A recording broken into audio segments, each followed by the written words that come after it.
say the extent of the injuries is so severe because Parker was wearing brass knuckles. I believe he did have on brass knuckles just off of the injury itself and how it cut the teacher's eye. After Ms. Rudisill is taken care of, Doug Asheville starts the investigation into who could have done this.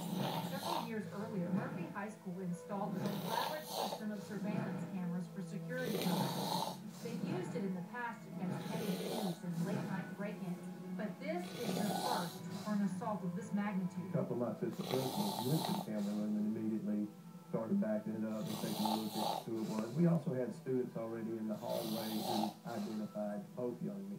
And because of the tapes and the student eye identifications, the police are able to apprehend the suspects quickly. Mobile District Attorney John Tyson. Well, the tape speaks for itself. We have two young men who are here on it. One is to take photographs.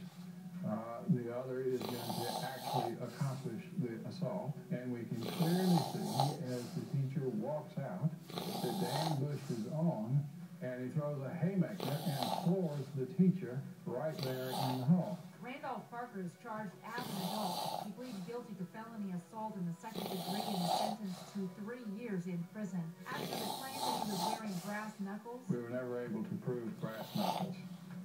He has a reputation for having brass knuckles, but we couldn't prove it in this case. As for Dominic Harris, the second student with the cell phone camera, his trial's pending. I think the arrest